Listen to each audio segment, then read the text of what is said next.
Okay, so my webcam's not working, so it'll just be me talking over the PowerPoint. And I want to let you know, I know there were some complaints about how long the PowerPoint was. That being is that it's broken up into 3-week units. So we'll be finishing this action when we come back in January. So the first 2 weeks are notes, and then after that, of course, with all the material, we'll be adding on to it. It runs into a 3-week unit. Okay, so ecology is the interdependence of organisms, right? Not only on the living aspect, but the non-living part. So species interaction is extremely important, right? So if you're a carnivore, that means you're going to be an animal that eats other animals for your food source. So you're interdependent, right, on how many animals there are in order for you to sustain yourself. Herbivores are in the same boat, right? They're going to rely on plant material in order to sustain themselves. So they have to live in an area where there's plenty of plants. And remember, plants are reliant on the abiotic factors like the sun, the amount of water, the nutrients in the soil to procreate themselves. So there's an interdependence. One can't live without the other.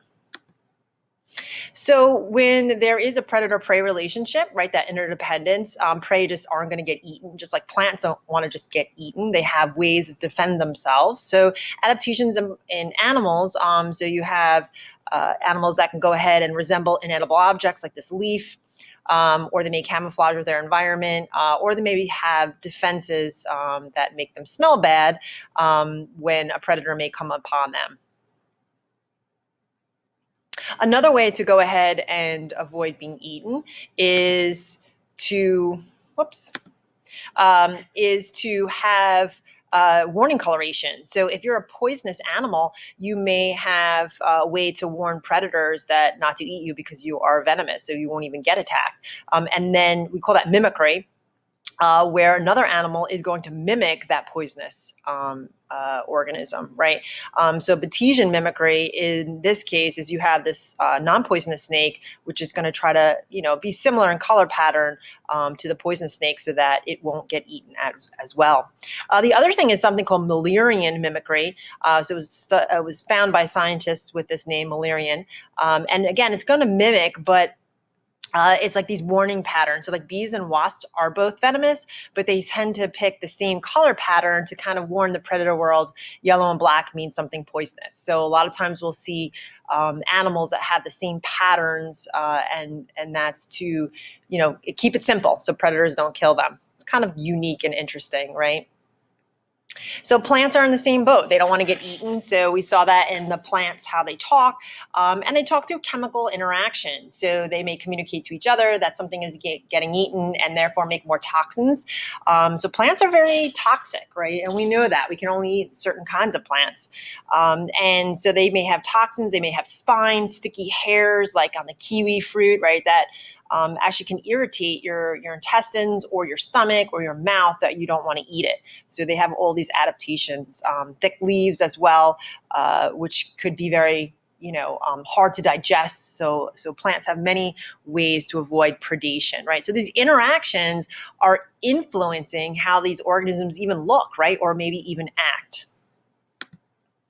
So it goes on to a different level. Not only can you be eaten, right, or you're the predator in that case, but competition is also going to, change the way animals and plants interact with each other. So interspecific competition is where the organisms are going to compete for limited resources.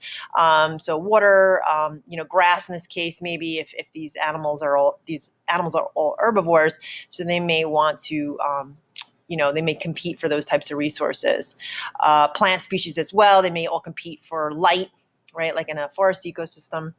And what that does is it excludes certain animals and or plants from areas because that competitive exclusion is where a species may outcompete another species. So the reason why we see animals and plants where they are is not by accident, but because they've earned the right to live there through adaptations, right, and also a competitive ability for those resources, right? And it doesn't always have to be aggression, right? As competition, we sometimes think that as humans, but it may just be like a toxin or certain behaviors. So interdependence relies not just only on all of those other things, but relationships. So there could be good relationships, bad relationships, just like people, right? But it's a long-term relationship. And again, it affects organisms, how they interact with each other. So we're going to go over that. We call that symbiosis. So another word for a relationship is symbiosis in ecology. So parasitism, you may have heard, is where a parasite might feed on its host. So the host usually doesn't get killed here. In this case, if you have the tick, which is the parasite, and the human, which is the host, the person's not going to die. Maybe if they get an illness, it's possible, but the reality is the tick will probably not hurt the human, unless they have some sort of, disease or toxin inside of them. But in this case, you can see there's so many parasites on this poor caterpillar here that most likely it will kill it. But the reality part is that most parasites do not kill their hosts. They do harm them, whether by giving them an infection or even just reducing the amount of resources the animal has. So tapeworms, fleas, ticks, and a lot of times we represent the relationship as signs, so positive and negative, right? So the positive here, right? Is it human or tick? Right. So definitely you said tick, you're right. And if you said human for harmed, you are correct. So it's a positive and negative relationship here. Mutualism is where they both benefit. So again, you have the plus plus, and that represents they're both benefiting here. So an example would be pollination. That's the one of the most well-known mutualistic relationships here is that the bee gets pollen, which actually is high in protein, believe it or not. But even with that pollen, they can make nectar or honey as we know it. That bee is going to go from flower to flower and have that pollen. Pollen is actually plant sperm. And so when they're traveling with all this plant sperm on them, aka pollen, it's going to go ahead and fertilize the flowers, right, to now make new seeds, and they can reproduce. That's actually the only way they can reproduce in this case, right? So it's a mutualistic relationship where if you don't have the bee, the flowers will not reproduce, right? Commensalism is extremely rare. It's usually mutualistic, but it may not necessarily be like very, very obvious. So it means that it may benefit a little bit, but not enough to warrant that mutualistic relationship. So for example, there's such a large animal, the elephant, that even though this bird actually will pick off little ticks and things like that, it's not going to do to the extent where the elephant is going to really benefit per se. I mean, a little bit, yes, but not so much where, we consider it a mutualistic relationship. So we call commensalism where the other organism isn't harmed, but this one benefits, right? So that's commensalism. Just another organism here that we kind of left out was the scavengers. Scavengers are organisms who eat all the food resources that may be rotting and inedible to most carnivores because of the bacteria load. And they have special adaptations to digest that food and to make it less poisonous. And then they're going to recycle it back into the environment, right, by being a food source maybe for another animal. Ecological succession is going to be another part of the unit. I have a feeling we're going to get to this in January. But ecological succession is about the environment with the community. Okay, so a lot of times people think it's evolution, right? Because things are changing. But evolution is referring just to species. This is referring to whole communities. Okay, so in this one, we're representing a forest community, but it could be represented in different ones, and we'll see that later on. And the way that we see the communities develop over time is called succession. And there's two different types, primary and secondary. Primary is where there's just bare rock, and you have certain colonial species called pioneer species like moss and lichen. They actually eat the rock. They eat it by putting enzymes down, and then they make soil that way by breaking down the rock. And then eventually, they're going to also die, and then they're going to be into that material. And then they're going to make a soil. So you can see the soil layer is really, really small, but that's only going to allow plants with small root bases like, grasses and things like that.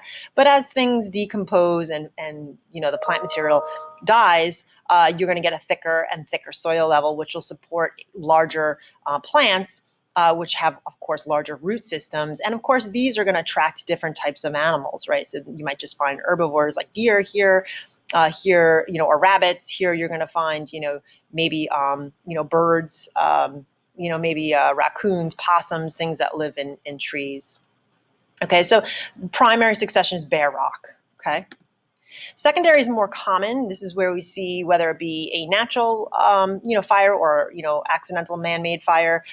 Secondary, you can see here, there's all soil, right? So as the soil is constant, it doesn't take as long, right? So where the primary succession could take 200 to 1,000 years, this one usually, this one might take, 10, 50, maybe 100 years at the maximum.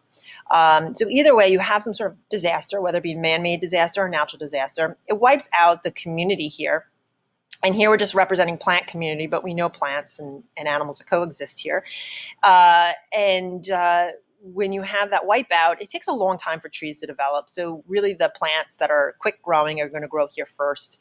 And then, of course, your shrubs and your trees. And the climax community will remain consistent for as long as it can until it is disturbed by either man-made or natural situation. So here's our pioneer species, right? Moss, lichen, growing on rock, that are using enzymes to break down that rock and then eventually make it into soil.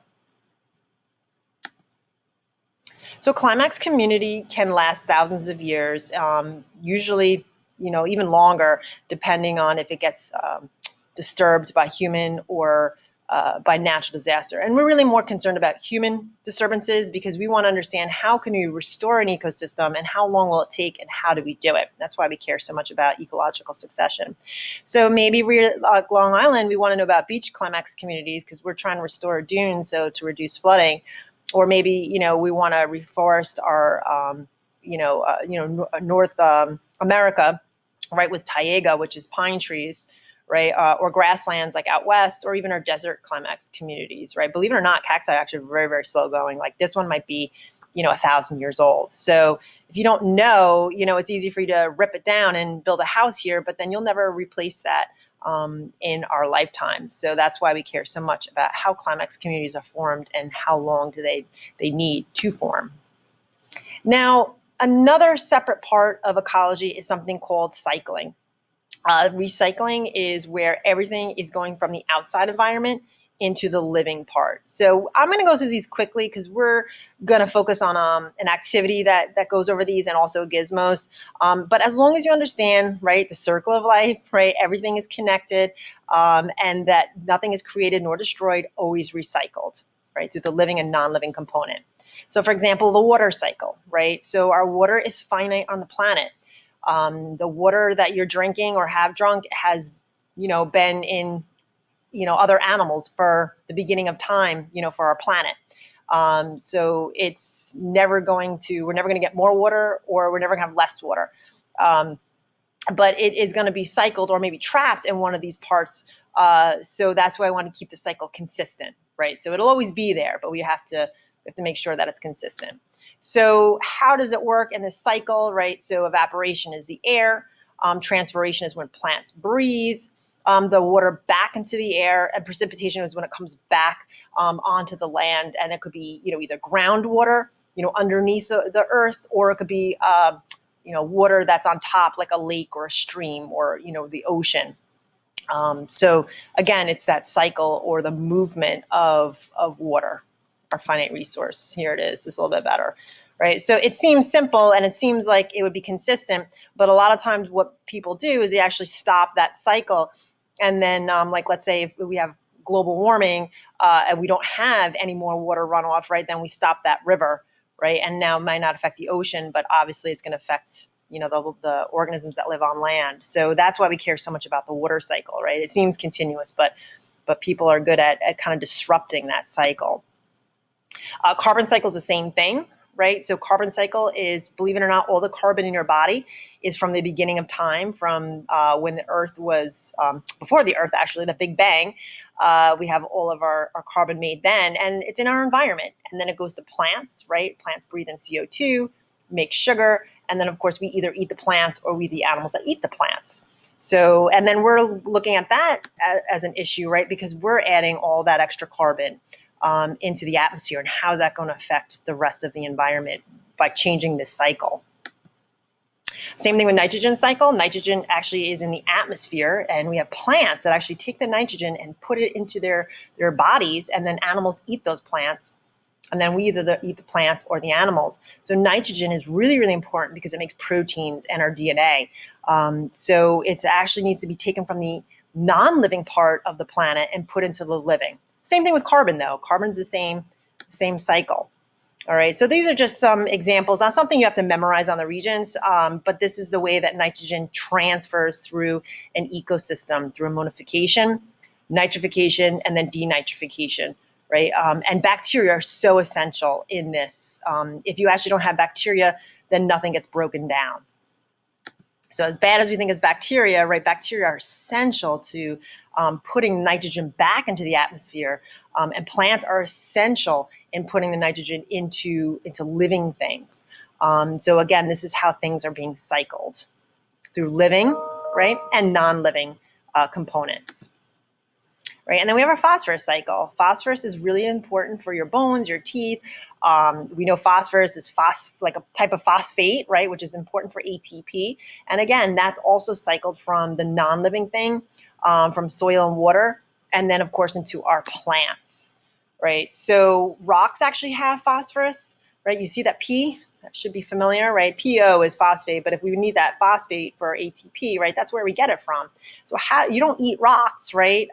So how do we get it? It's actually through plants. Plants absorb the phosphorus, and then you eat that phosphorus, right? So we have to look at that phosphorus cycle. So if you're getting the right nutrients, you're able to operate as a human being correctly. But if not, then you may fall ill. So we find that we are not just reliant on our society, but we're reliant on the environment to keep ourselves healthy and to keep our communities healthy.